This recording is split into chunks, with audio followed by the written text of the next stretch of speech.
سلام. امروز میخوام بهتون یک مدل لباس خواب یا میشه گفت به عنوان زیرپوش بهتون آموزش بدم. یکی از اون مدلایی که بلدم. اگه این دست از ویدیو رو دوست دارید میتونید سابسکرایب کنید و اگه از دیدن آموزش این هفته خوشتون اومد لایک کنید. من فریبا هستم، به کارگاه من خوش آمدید. الگوی این لباس خواب رو میخوام از الگوی متریک، الگوی پنسدارش اتفاقا بهتون آموزش بدم. میخوام شما با پنس کامل اینو بکشین که یه لباس خیلی قشنگ براتون در بیاد. یه چیزی در مورد الگوهای متریک میخوام بهتون بگم. من الگوی بالاتنه و آستینش رو قبلا بهتون آموزش داده بودم، اما توی چند هفته گذشته متوجه شدم که خانم محمدی که خودشون نویسنده کتاب نازکدوز متد متریک هستن، یک اصلاحیه‌ای رو برای متد متریک برای قسمت بالاتنه و آستین گذاشتن. خیلی اصلاحیش کمه، یعنی در واقع الگو همون الگوه، اما یه کوچولو توش یه جایی اصلاح شده. من حتما الگوی اصلاح شدهشم براتون تو ویدیوهای بعدی آستینش رو و بالاتنه رو با هم تو یک ویدیو براتون میذارم. خب حالا بریم ببینیم این زیرپوش رو قشنگ رو چجوری میتونیم بدوزیم یا به عنوان یک لباس خواب. اندازه خودتون، حالا سایزی که میخواین، الگوش رو در میارین. گفتم از الگوی پنسدار استفاده کنید. اولین کاری که میخوام انجام بدیم، میخوام پنس سرشانه رو، پنس کناری گردن رو ببندم، به وسط سرشانه انتقال بدم. پس میام وسط سرشانم رو پیدا میکنم و وصل میکنم به مرکز سینه. وسط سرشانه من بچه های اینجاست.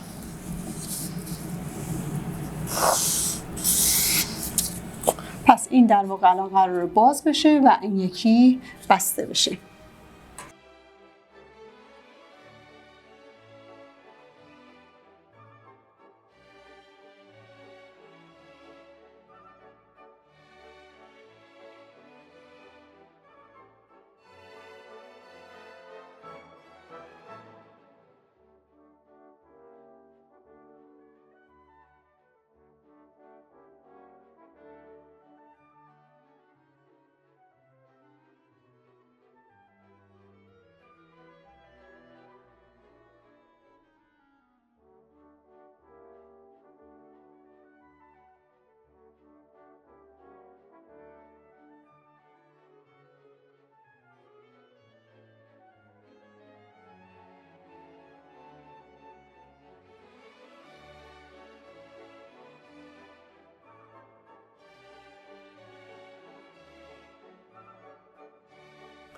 بچه مدل این لباس خواب تو قسمت پایین یه مدل ترکه. معمولا قد لباس خوابا خیلی بلند نیست. میتونید از قد کمرتون مثلا 50 نهایت 60 سانت بخواین این بلندی رو بزنید. همیشه گفتم بهتون اول که میخواین الگو رو آماده کنین، قد لباستون رو همون اول اندازه بزنید. من چون میخوام تو فیلم همه قسمت‌های الگوم بیفته، قد لباس رو خیلی بلند نگرفتم. از قد باسن تقریبا 10 سانت اومدم پایین و همین اندازه دارم اینجا الگوشو در میارم. شما قد اصلیتون رو از کمر علامت میزنید، حالا 40 سانت 50 سانت الگوتون رو کامل رسم میکنید، بعد میایین ادامهش رو با من اجرا میکنید. بچه من از هلال یقم یه 12 سانت اومدم پایین. حالا امروز همه چی قراره بیفته. از هلال یقه 12 سانت میام پایین و یه علامت میزنم. البته این اندازه بستگی به سلیقه و اون معیار یقه‌ای داره که خودتون میخواید، ولی من روی این 12 سانت لباس رو دوختم، خیلی قشنگ شده. بعد میام از نوک سینم 10 سانت میام بالا توی قسمت پس، میشه اینجاها. همین اندازه رو دوباره میام این طرف. راز این الگو در اینه، این اندازه که اینجا پنس باز شده دقیقاً میام تو همین 10 سانت اندازه میگیرم، ببینم چقدره. باشه تقریباً 3 سانته. همین 3 سانت رو میام اینجا و از اینجا وصل میکنم به مرکز سینه. یعنی پنسمو 2 برابر کم میکنم، یعنی به جای 3 سانت انگار دارم 6 سانت پنس میگیرم. خب این 10 سانت دوباره از همینجا همون 10 سانت. حالا میتونم اینو به صورت هلال وصل کنم، میتونم به حالت تیز وصلش کنم. ببینید چجوری میشه.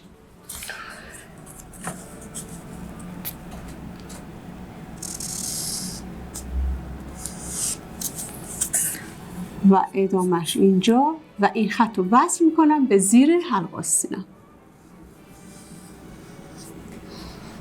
بچه دیدین چه شکلی شد؟ فقط اینه که این قسمت هم دوریزه، یعنی در واقع هر چقدر که اینجا تا مرکز سینه است اینجا باید دقیقا همین باشه، چون قراره این خط وصل بشه به اینجا. این شد در قسمت پیش. البته قسمت پایینش یکم مونده. حالا همین هلال بالا که در واقع اینجاست ادامش باید بره به سمت پشت. از خط کف حلقه پشت یه اندازه 2 سانتی میام پایین و با خطکش هلال از این قسمت، ببینید بچه این وصل شده به کف حلقه، پس اینم باید از خط کف حلقه اول 1-2 سانت صاف و بعد ادامش به این صورت. این میشه قسمت پشتمون. حالا برای قسمت پایین این لباس خواب قشنگمون باید چی کار بکنیم؟ قراره که این خط که خط پنس پیشمونه و این خط وسط که خط پنس پشتمونه تا بالا قیچی بشه. من این خط رو از پایین قیچی میکنم، به این پنسا میرسونم تا به مرکز سینه و ادامش تا اینجا و اینجا. پس ببینید همه اینا برش میشه، این برم این طرف. پس قسمت پنس خالی میشه. تو پشتم همینطور از پایین برش میشه، اینم بریده میشه، اینم بریده میشه. تو قسمت بالا قسمت پشتمون قراره یه کش 1 سانتی بخوره. حالا من میام اینو میبرم، میخوام بذارمش روی کاغذ و به صورت مدل ترک بهش عوضمان بدم. بریم ادامه ماجرا.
بچه من الگوی پیشو و الگوی پشتو جایی که قیچیشو گذاشته بودم براتون علامت قیچی گذاشته بودم و بریدم. حالا این دوتا از هم جدا شده، یعنی خط وسط پنس در پیش و در پشت جدا شده. من میام یه صفحه رو میذارم زیر این الگوم و یه خط صاف میکشم. خط کمر رو در هر دو قسمت الگوی پیشم و همینطور در مورد پشتم هم همینطور خط کمرم با خط که همینجوری کشیدم وسط یک کاغذ، حالا بالای یک کاغذ، اینو منطبق میکنم چون نمیخوام الگوم بالا پایین بشه. میتونم قد لباسم رو مشخص کنم. الان من حتی میتونم قد لباسم رو بلندتر کنم. من از خط باسن 10 سانت اومده بودم پایین. تو قسمتی که حالا هر جایی که قد لباستون هست، تو قسمت خط وسط که ساسون بود، یعنی دقیقاً تو درز وسط، همون درز پرنسسی، میتونید بین 5 تا 10 سانت بهش عوضمان بدین. 5 تا 10 سانت، یعنی از قد اصلیتون 5 تا 10 سانت بریم بیرون و وصل کنید به خط کمرتون. تو قسمت وسط الگومون هم همینطور، از انتهای دامنتون 5 تا 10 سانت. من همه رو البته این دفعه 7 سانتی اومدم. من 7 سانت اینجا اومدم و 7 سانت هم در این قسمت اومدم و وصلش کردم به کمرم. یه قانونی برای عوضمانا وجود داره. هر اندازه‌ای که در وسط الگوتون عوضمان میدین، در پهلو معمولا نصفش رو عوضمان میدن. من حالا اینجا 7 سانت عوضمان دادم، بس به خاطر همین میام تو خط پهلوم 3.5 سانت عوضمان میدم. بعد خطامو که میکشم میام یه کنترل میکنم با همین خط کش. بچه هر چقدر که بلندی کمر تا قد لباستونه، حالا تا هر جا که میخواد باشه، توی خطی که به صورت اوریب و عوضمان کشیدینم باید همون اندازه باشه. مثلا الان من اگه خط کشمو بذارم اینجا و تا اینجا باشه، اگه خدا بخواد ببینمش که نمیبینمش، بله حدود 30 سانت. از اینجا تا اینجا باید همون 30 سانت باشه. این طرف هم همینطور. پس هر چقدر که قد اصلیمون هست توی قد اریبمون هم باید همون اندازه باشه. این باعث میشه که اون افتادگی قسمت اریب ما گرفته بشه. حالا من اینو انجام میدم. تو قسمت پشتم دقیقاً به همین شکله. الگو رو از هم جدا کردم. تو پهلو 3.5 سانت، تو قسمت ساسون 7 سانت و در این طرف هم 7 سانت. چون خط وسط پشتم هم بازه و درز داره، اینجا هم 3.5 سانت برداشتم عوضمان دادم. اما در قسمت جلو چون وسط جلو بسته است دیگه عوضمانی نداریم. می‌بینیم که ادامه ماجرا رو داشته باشیم.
بچه اینم شد از الگوی لباس خوابمون.